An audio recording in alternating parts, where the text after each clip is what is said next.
Pertama tuh ada masanya berjuang, ada masanya menikmati. Maksudnya dunia tidak bisa membeli kebahagiaan lah seperti itu. Ya pastikan uang kita banyak baru kita bilang seperti itu. Kalau masih miskin, masih bilang seperti itu pembenaran saja. Itu harus kita punya purpose yang kuat. Setelah itu baru kita apapun itu. Nah, pertama tuh ada masanya berjuang, ada masanya menikmati. Itu yang pertama. Saya mulai juga dari office boy, itu pertama. Baru kedua, itu kalau mau kaya tuh memang harus ada mengumpulkan uang, setelah itu nyimpan uang, setelah itu kembangkan uang. Kerja sekeras-kerasnya tuh, kerja dulu sekeras-kerasnya, karena itu kalau kita masih muda, kalau muda ya, tenaga banyak, uang sedikit. Itu bahkan uang habis untuk hidup saja. Yang penting tidak mati. Tenaga banyak, uang sedikit. Lama-lama nanti kalau tua, tenaga sudah tidak ada. Kalau uang masih tidak ada, berarti kau harus kerja sampai mati. Sekarang kerja semangat pagi begini. Jadi waktu kau banyak tenaga, tidak paksa dirimu bekerja. Sebentar saja itu tuh. Waktu sudah tidak ada uang. Waktu sudah tidak ada tenaga, uang juga tidak ada.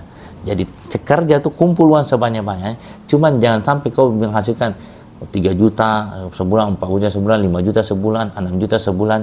Setiap penambahan gaji bertambah juga kebutuhanmu. Masa anak gaji 6 juta saya masih HP gini? Masa gaji 7 juta masih motornya masih gini? Itu yang susah. Makanya waktu 3 juta gajimu, kamu bisa tabung setengahnya. Waktu 6 juta gajimu, kau tetap makan 1,5 juta. Paham? Jangan tabung setengahnya dari 6 juta. Tidak. Waktu 3 juta gajimu kau hidup dengan 1,5 juta tuh. Ngerti? Waktu 6 juta gajimu tetap 1,5 juta. Kau tabung sebanyak-banyaknya, simpan sebanyak-banyaknya. Jadi kumpul sebanyak-banyaknya uang, tuh hasilkan sebanyak-banyaknya. Setelah itu simpan sebanyak-banyaknya. Karena ada masanya nanti uang harus menghasilkan uang. Nah, begitu. Tapi kalau udah punya anak agak susah sih Pak ngatur duit. Itu yang namanya mindset. Kalau kita ragu bahwa kita bisa, yang lebih parah kalau kita yakin bahwa kita bisa, itu kita pasti tidak bisa. Ya toh, ada tidak yang punya anak kayak kamu dan dia bisa kaya raya? Ada. Banyak dia anak kaya. Iya, dan mulai dari miskin. Mulai dari miskin dan bisa sukses. Cuman kamu ambil contohnya yang tidak suksesnya dan membenarkan dirimu, akhirnya juga apa yang ada di pikiranmu keluar tadi dari mulutmu.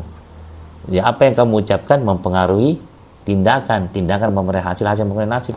Saya kan janda, anak saya juga ada, emang susah. Jadi nggak usah deh terlalu biar bagaimana juga susah. Maupun tindakan mempengaruhi hasil mempunyai nasibmu seperti ini karena isi kepalamu. Susah memang itu masalah mindset dibereskan. Susah masalah mindset. Lebih bagus kamu bilang Al-Quran kayaknya salah ini ya.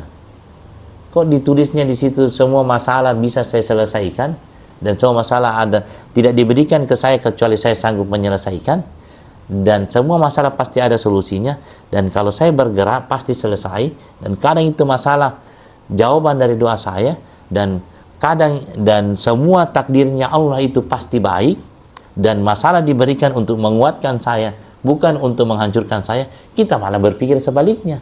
Tapi kok ada masalah yang tidak bisa saya selesaikan? Buktinya ini ada masalah yang turun tidak ada solusinya, dan saya bergerak pun tidak ada anunya. Akhirnya itu yang jadinya tuh dalam Al-Quran ditulis tuh, kalau kita bersyukur itu nikmat ditambah. Tuh, la azidannakum wa in syakartum la azidannakum wa in kafartum inna azabi lasyadid. Dan kalau kamu tidak bersyukur, sungguh azabku sangat pedih. Bukan itu nikmat dikurangi, bukan itu nikmat dihilangkan, tapi dirubah menjadi azab. Jadi kadang tidak berubah, tapi tidak bisa kita syukuri. Contoh kalau saya bilang, kalau saya kasih kamu uang 100.000, kamu senang atau tidak? Sama 100.000 dia pasti senang tuh. Kalau saya kasih semuanya 1 juta, 1 juta, 1 juta, 1 juta, ini 100.000. Pas kamu tahu bagaimana? Langsung tidak. Padahal tetap itu 100.000 pantas untuk kamu syukuri. Kalau kamu bandingkan dengan yang di atas, tapi kan. Akhirnya diperlihatkan yang 100.000 itu tadinya jadi azab, kayak jadi penderitaan, bahkan seperti penghinaan. Padahal tidak ada masalah dengan 100.000 itu.